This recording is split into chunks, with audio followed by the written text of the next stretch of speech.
Hai teman-teman, bertemu lagi dengan saya Benny Wetan di channel saya Sehat Minimalis. Cara sehat yang murah bahkan gratis.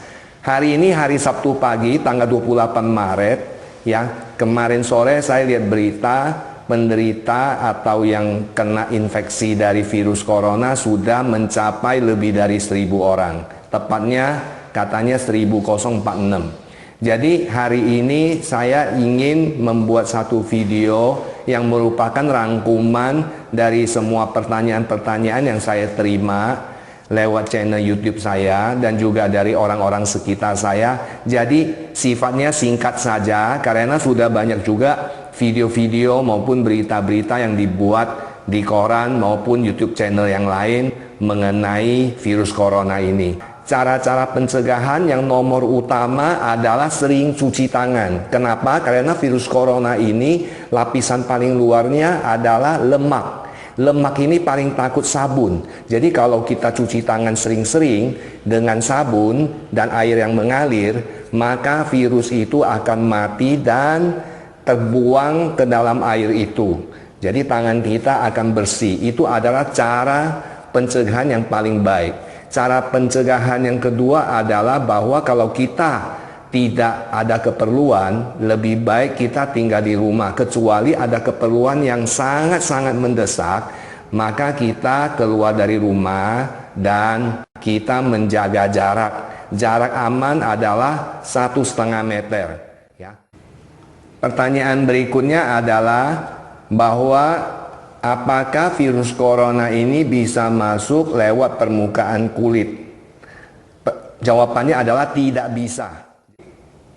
Dia hanya bisa masuk lewat cairan lendir yang ada di mata, di hidung, dan di mulut. Oleh karena itu, langkah pencegahannya juga sangat penting. Tangan kita, ya terutama permukaan tangan kita ini sangat banyak gampang sekali terkontaminasi oleh virus-virus. Jangan dipakai untuk mengusap mata, mengusap hidung, dan mengusap mulut. Karena di situ ada cairan lendir yang bisa merupakan media masuknya daripada virus corona ini ke dalam tubuh kita. Nah, kemudian yang berikutnya juga adalah kenapa anak kecil atau remaja lebih sulit terserang oleh virus corona ini. Dalam hal ini sangat berhubungan dengan imunitas tubuh. Jadi sebenarnya mereka juga bisa terserang oleh virus corona ini. Tapi sesuai dengan video saya sebelumnya bahwa 80% daripada orang yang terserang sakit corona ini, virus corona ini, tidak menimbulkan gejala yang besar atau sindrom yang parah. Ya, sindromnya mungkin hanya batuk-batuk ringan, demam sedikit. Bahkan ada juga yang sama sekali tidak menunjukkan adanya gejala. Oleh karena itu, imunitas tubuh dalam hal ini sangat penting. Ya, meningkatkan imunitas tubuh sudah saya jelaskan di video saya sebelumnya. Contohnya dengan berjemur matahari untuk membangkitkan energi yang dalam tubuh kita. Minum minuman jahe, cara buatnya sudah saya jelaskan di video sebelumnya juga. Ya, lakukan olahraga dan teratur. Kalau saya melakukan Ping Shuai Kung. Untuk subscriber yang sudah lama ikut di channel saya tentu tahu bagaimana melakukan gerakan Ping Shuai Kung. Saya barusan tadi pagi jam 5 pagi saya lakukan gerakan Ping Shuai Kung 30 menit. Kemudian sebelum video ini saya juga sudah keluar rumah tadi jam 10 pagi saya lakukan gerakan Ping Shuai Kung sambil berjemur matahari 30 menit. Jadi saya sudah melakukan 2 kali 30 menit hari ini. Ya, jadi lakukan gerakan Ping Shuai Kung sehingga kita punya imunitas tubuh akan meningkat sangat tajam. Kemudian langkah berikutnya kita juga bisa makan makanan-makanan sehat. Jauhkan goreng-gorengan yang bisa membuat imunitas tubuh kita turun. Merokok, alkohol, ini semua bisa membuat imunitas tubuh kita turun. Jadi makanlah makanan yang bergizi, contohnya banyak makan buah-buahan, banyak makan sayuran, dan sebagainya. Dan juga sangat penting harus istirahat yang cukup, tidur yang cukup, sehingga imunitas tubuh kita juga tetap terjaga. Usahakan minum air hangat, jangan minum air dingin atau air es. Usahakan minum air hangat yang cukup. Ya. Ada juga pertanyaan dari teman-teman, lebih bagus cuci tangan dengan sabun atau usap-usap dengan cairan hand sanitizer atau disinfektan. Jawabannya adalah pasti masih lebih baik cuci tangan dengan sabun. Kenapa? Karena virusnya akan segera mati dan tercuci dari tangan kita. Kalau kita melakukan dengan hand sanitizer, memang virusnya akan mati, tapi dia punya residu masih ada di tangan kita. Kita hanya menggunakan hand sanitizer pada saat kita tidak bisa cuci tangan dengan sabun. Pertanyaan berikutnya, apakah virus corona bisa bertahan di udara selama beberapa jam misalnya? Jawabannya adalah tidak bisa. Jadi virus corona itu perlu media, dia perlu di satu tempat, misalnya pegangan pintu atau di atas meja, ya, dan sebagainya. Pada saat tangan kita pegang, virusnya pindah ke tangan kita, telapak tangan kita misalnya kita pegang, kemudian secara tak sengaja kita usap ke hidung kita, mata kita, dia masuk ke badan kita. Jadi dia perlu media. Tidak bisa virus itu berterbangan di udara, kemudian kita hirup, kemudian kita kena virus corona. Tidak bisa.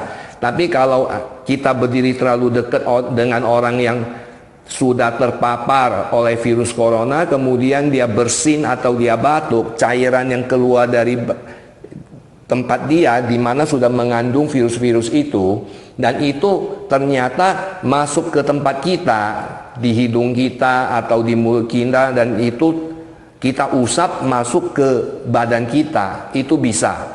Tapi kalau dia misalnya dari udara, dia tiba-tiba dari meja atau dari lengan kita, dia tiba-tiba bisa loncat masuk ke badan kita, tidak secanggih itu, ya. Jadi virus ini tidak mungkin melakukan itu.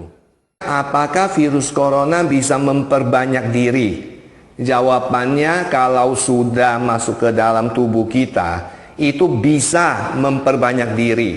Jadi usahakan jangan sampai virus yang ada di tangan kita, ya, atau orang bersin itu masuk ke badan kita. Karena kalau dia hanya sekedar tempel di atas meja, dia tidak bisa memperbanyak diri. Kenapa disuruh harus di rumah 14 hari? Karena sindrom daripada virus corona ini mungkin hanya muncul di hari kelima, atau bahkan ada yang tidak muncul sama sekali. Sehingga walaupun sebagai orang yang sudah terjangkit virus corona, bisa jadi tidak menunjukkan sindrom atau gejala yang parah, atau mungkin tidak ada gejala. Nah, kita perlu 14 hari tinggal di rumah karena virus corona ini pada hari ke-7 atau ke-8 itu badan kita akan muncul antibodi untuk melawan virus corona ini, sehingga virus corona ini akan mati pada hari ke-14. Jadi kalaupun kita terserang virus corona dan kita hari ketiga, keempat itu sudah positif, kita tidak ada gejala, menunjukkan gejala apapun, pada hari ke-8 terjadi perlawanan antibodi dari badan kita. Di hari ke-14, 15 itu virus corona itu sudah mati, dan kalau kita testing, kita sudah akan menunjukkan negatif. Makanya kita perlu semua orang tinggal di rumah 14 hari untuk menghindari supaya virus ini menyebar ke orang lain. Seandainya yang kena tidak akan menyebar kepada yang belum kena, yang tidak kena atau belum kena tinggal di rumah sehingga tidak tersebar oleh orang yang sudah kena virus corona. Maka orang yang sudah terpapar virus corona, kemudian dia setelah 14 hari dia sembuh, testingnya sudah negatif, apakah masih akan kena virus corona lagi? Jawabannya adalah bisa. Virus corona masih bisa masuk ke badannya, tetapi badannya sudah ada antibodi sehingga dia tidak akan sakit atau tidak akan ada gejala sakit lagi, karena begitu virus coronanya masuk, badannya sudah ada antibodi. Lain dengan pada saat dia kena pertama kali. Dia kena pertama kali, badan kita ini semua masih tidak ada antibodi virus corona, sehingga pada saat virusnya masuk, dia langsung sakit, ada gejala sakit. Tapi pada saat dia terpapar kedua kali, langsung badannya sudah ada antibodi yang melawan virus corona itu, sehingga dia tidak sakit. Berikutnya, bagaimana memilih masker yang baik. Jadi masker yang baik itu terbuat umumnya, kalau yang satu kali pakai itu terbuat dari 2 lapisan. Kemudian di dalamnya masih ada 1 lapisan. Usahakan lapisan yang di dalam itu atau lapisan yang di tengah itu cukup tebal, ya. Jadi bukan hanya 2 lapis, kemudian dalam tidak ada lapisan, ya. Jadi paling gampang untuk pilih masker ya begitu.